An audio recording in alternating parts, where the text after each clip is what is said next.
Hi hello welcome back to my YouTube channel. ഇന്നൊരു honey nut കേക്കിൻ്റെ video ആണ് കാണിക്കുന്നത്. അതിനു വേണ്ടി ആദ്യം തന്നെ നമുക്കൊരു വനില സ്പഞ്ച് ഉണ്ടാക്കി വെക്കണം. പിന്നെ നമ്മൾ ചെയ്യാറുള്ള പോലെ അതൊരു 3 ലെയറാക്കി കട്ട് ചെയ്തെടുക്കുക. അതിൻ്റെ മുകളിലത്തെ ഒരു തിന്നായിട്ടൊരു പാട പോലെ ഒരു ഇതുണ്ട്, അത് കട്ട് ചെയ്ത് മാറ്റി കളയുന്നുണ്ട്. പിന്നെ 3 ലെയറായിട്ട് കട്ട് ചെയ്ത് മാറ്റി വയ്ക്കുക. പിന്നെ നമ്മൾ ഷുഗർ സിറപ്പ് റെഡിയാക്കി വെച്ചിട്ടുണ്ട്. അങ്ങനെ നമുക്ക് ഓരോ ലെയറും അസംബിൾ ചെയ്ത് തുടങ്ങാം. ഷുഗർ സിറപ്പ് വെറ്റ് ചെയ്ത് നമ്മൾ ക്രീം സ്പ്രെഡ് ചെയ്യുന്നുണ്ട്. ആ സ്പ്രെഡ് ചെയ്യണ ക്രീമിൽ നമ്മൾ കുറച്ച് ഹണി കൂടി ആഡ് ചെയ്യണം. ഹണിയുടെ ഫ്ലേവർ കൂടുതൽ കിട്ടാൻ വേണ്ടിയിട്ടാണ് നമ്മൾ അങ്ങനെ ചെയ്യണത്.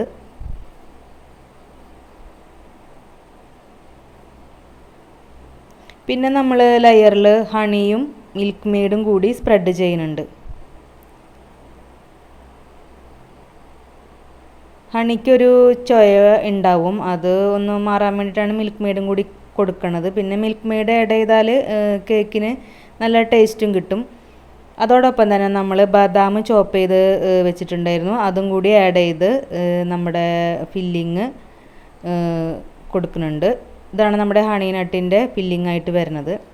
അടുത്ത ലെയറിലും നമ്മൾ ഇതേപോലെ തന്നെ ഫില്ലിങ് കൊടുക്കുന്നുണ്ട്. അങ്ങനെ അത് ക്രം കോട്ട് ചെയ്തിട്ട് നമ്മൾ ഫ്രിഡ്ജിൽ കുറച്ച് നേരം ഒരു 10-15 മിനിറ്റൊക്കെ സെറ്റ് ചെയ്യാനായിട്ട് മാറ്റി വെച്ചിട്ട് പിന്നെ ആണ് നമ്മൾ ഫിനിഷിംഗ് കോട്ട് ചെയ്യാനായിട്ട് എടുക്കുന്നത്.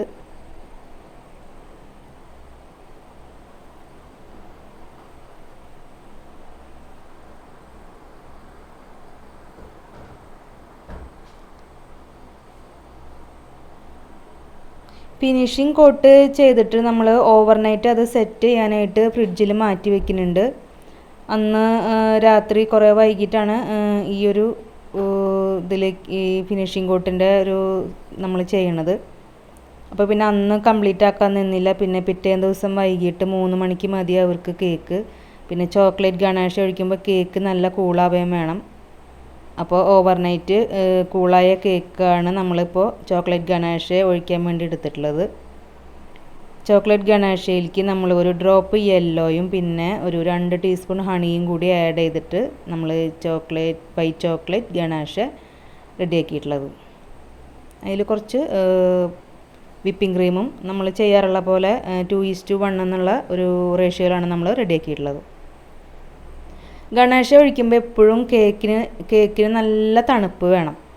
അതേപോലെ ഗണേഷയ്ക്ക് ഒരു നേരിയ ചൂടേ പാടുള്ളൂ, അല്ലെങ്കിൽ ക്രീം മെൽറ്റായി പോവും. ചെറിയ ചൂടില്ലെങ്കിൽ നമുക്ക് ഗണേഷ നമുക്ക് പെട്ടെന്ന് സ്പ്രെഡ് ചെയ്യാൻ പറ്റില്ല. പെട്ടെന്ന് ആ കേക്ക് നല്ല കൂളാണല്ലോ, അപ്പോൾ അതുമ്മ പെട്ടെന്ന് അങ്ങോട്ട് ഉറച്ചിരിക്കും, പിന്നെ നീക്കാനായിട്ട് തീരെ പറ്റില്ല. പിന്നെ നമ്മളൊരു ഫ്ലവർ നോസിൽ വെച്ചിട്ട് സൈഡിലൊരു പൈപ്പിംഗ് കൊടുക്കുന്നുണ്ട്. പിന്നെ ഒരു ഫ്ലവർ മൗൾഡ് ഞാൻ മേടിച്ചിട്ടുണ്ടായിരുന്നു, ഒരു ഫോണ്ടൻറ്റിൻ്റെ ഫ്ലവർ മൗൾഡ്. അതിൽ തലേ ദിവസം തന്നെ റോസ് ഫ്ലവർ ഉണ്ടാക്കിയിട്ട് ഡ്രൈ ആക്കാൻ മാറ്റി വെച്ചിട്ടുണ്ടായി. പിന്നെ കുട്ടിയുടെ പേര് ഒരു സ്ക്വയറായിട്ടൊരു ഫോണ്ടൻറ്റ് കട്ട് ചെയ്തെടുത്തിട്ട് അതിൽ ഹാപ്പി ബർത്ത്ഡേ കുട്ടിയുടെ പേരും എഴുതിയിട്ടുണ്ടായി. അങ്ങനെ അതെല്ലാം വെച്ച് സൈഡിൽ ബദാം ചോപ്പ് ചെയ്തതും വെച്ച് നമ്മൾ കേക്കിൻ്റെ ലുക്ക് കംപ്ലീറ്റ് ആക്കി. വീഡിയോ കണ്ട് ഇഷ്ടപ്പെട്ടാൽ ഒന്ന് സബ്സ്ക്രൈബ് ചെയ്യണേ. Okay, by.